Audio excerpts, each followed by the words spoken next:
Hi guys, I'm Kasha. Welcome to the channel and welcome as always to our coffee times to discuss horror. And today I have for you the new releases for January 2023.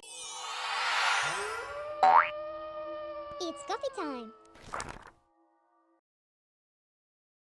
It is crazy that it's been a year since I moved and I've been living in the Netherlands already for a whole year. That is insane to me. Time absolutely flies. So today I wanted to let you know some of the new releases for January. I think January is packed with releases that I absolutely need to read. I do have 2 pre-orders already and I'm considering pre-ordering more because there's so many good things coming in January. Now my list is only of 11 things. Those are the ones that I found the most interesting.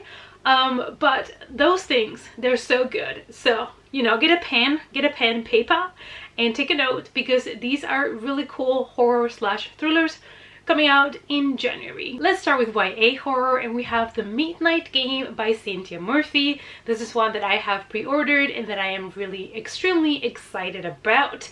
Everything about it sounded fantastic, and I know some people that got ARCs, read it, and absolutely loved it. So this is one that I'm really excited to get. It is about, you know what the title implies, it is about a game called The Midnight Game, and you have to follow the rules in order to survive the night. So there's a group of people that met in Reddit and they decide to meet in real life, and they decide to play a game called The Midnight Game, which basically you have to summon the Midnight Man. And I don't know why people keep doing these things. You just don't mess up with that stuff because you're gonna end up killed. So on the other hand, I do want to get these people killed. I do want to see them die. So I'm really hoping it's gonna be great, and this is one that I have pre-ordered, so hopefully as soon as it comes I'll be ready to read it. The next one is a horror fiction, but it also says it's magical realism, so I'm really intrigued about this one, and it is called Bad Cree by Jessica Jones. It is a debut novel that is supposed to have a lot of supernatural horror in it, and it's about a woman that is on a self-discovery journey, but also the kind of like the ghosts and things from her past are still coming back to haunt her. She starts having these weird dreams that she at some point doesn't know if they're just dreams, if it's kind of memories from her past, why is she having these dreams. And I believe she ends up deciding to travel back to her hometown to try to figure out why is she getting all of these weird dreams. And now we're moving to a horror mystery thriller, and that is The Nightmare Man by J.H. Markert. We love this because this is about a horror writer that decides to go to his really secluded mansion in the middle of the woods where there's a crooked tree and everything is really atmospheric. So he decides to go there to try to finish writing his last horror novel. That is already a Stephen King plot, not gonna lie, and I'm here for it. Apart from that, his new novel is gonna be called The Scarecrow, and I'm like, yes please. And then we're at the point where he finishes the novel and he's about to release it, but then the things that happen in the book start to happen in real life. Now, I know this plot is probably nothing extremely fresh and new, but I love it. I'll eat it up and I need to get this book. Another one that I'm really excited about is another kind of horror mystery thriller, I think also a little bit paranormal, and it is by the one and only Grady Hendrix, and it's called How to Sell a Haunted House. And Grady Hendrix is always an author that I always have kind of weird feelings about, like mixed feelings. Like I like his work, but I don't absolutely love it, but I still need to keep reading his work. And I'm really excited about this one to see if it's going to be, again, one of those that I liked but I didn't fully love, or if this is gonna be the one that is gonna make me be like in love with Grady Hendrix. If you know Grady Hendrix, if you've read other things by him, you already know that he likes to combine horror with a little bit of comedy, with a little bit of humor, so you can expect the same thing from this one. This one also deals with a topic that we recently had to go through, some sort of pandemic. I don't want to say the name in case that's a problem with YouTube, but basically 2 siblings are left without parents due to the pandemic, and they are struggling financially, and the only thing that they have, the only asset that they have left is the family house. So I'm guessing maybe they're gonna be hunted by the spirits of their parents, I don't know, but I'm just here for the ride. Now, one that I am really excited about, I love the title, I love the cover, and it's also gothic queer horror. So it's called Tell Me I'm Worthless by Alison Rumfitt. And when I saw that cover, I was like, I need this book. 3 years ago, Alice spent a night at an abandoned house with her friends, and after that her life has not been great. He is kind of selling tapes of herself for money. She goes to parties that she hates, she is drinking way too much, and then she gets the offer by her friends to go back to that haunted house, abandoned house that they were at. And at the beginning she doesn't really want to go, but she knows that it is what she has to do if she wants to figure out if her memories from that night are actually true. I feel this one is really hard. I feel like this one is going to deal with a lot of trauma, so please be aware of any trigger warnings that this book might have. But I do like books that combine horror and trauma and grief and like more serious topics, so I'm really excited about this one. Another one that I have pre-ordered is The Drift by CJ Tudor. This is horror mystery thriller. I have read all her books so far. I've loved some more than others, but I do enjoy her thrillers, so of course I had to pre-order this one and I'm really excited to get it. I believe this one takes place in a boarding school and the kids get locked on the inside and there is a virus that spreads and nobody knows if they're gonna make it out of there alive. But then we also follow a detective that wakes up and she doesn't know what actually has happened, but there is a lot of weird people around her dressed in the same uniform, and they end up arriving to this mysterious place called the Retreat. I don't know, I just have many questions. I have a lot of questions.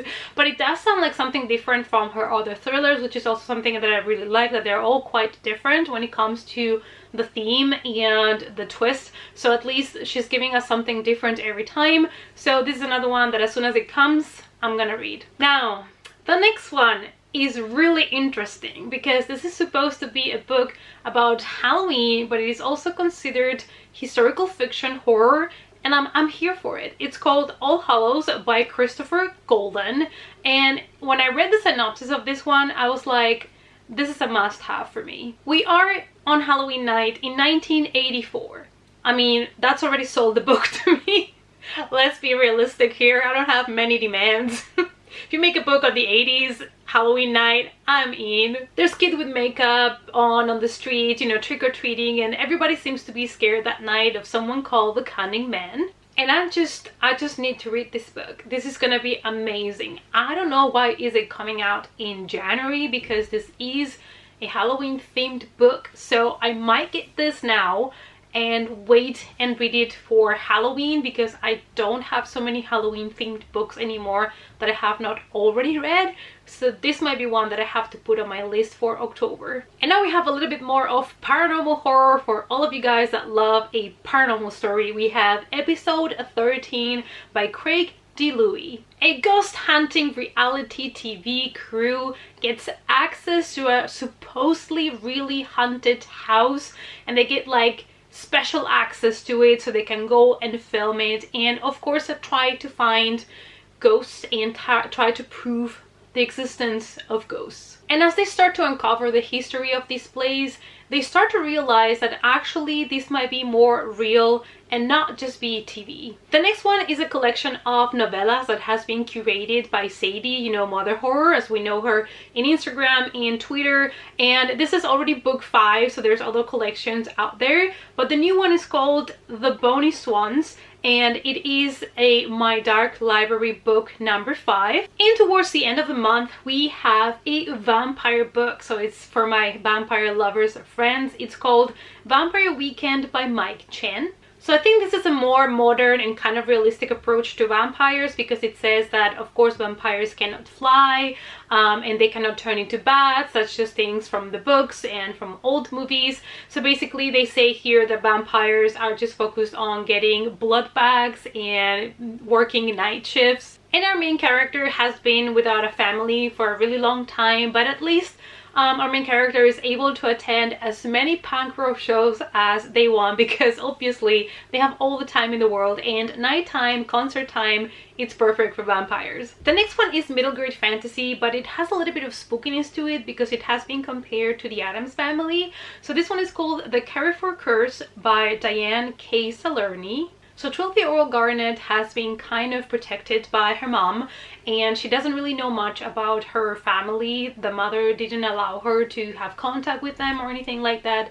But she finally has found them, and she has found the state, the mansion that they live in, and she decides that she wants to meet them, but they are not exactly what she expected. There's dusty hallways and cobwebs, and all the relatives seem to be kind of really weird. There's also a big secret from the family, as you would expect in this type of books. There's always kind of a family mystery or family secret that needs to be uncovered. So this one sounds really cool and entertaining, and this is a cool middle grade to start the year. Alright guys, so these are the new releases for January 2023. I hope that there was something in this list that you would like to check out.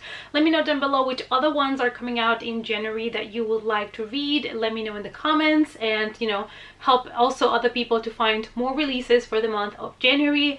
And thank you guys as always so much for watching, and I hope to see you all in our next coffee time. Bye!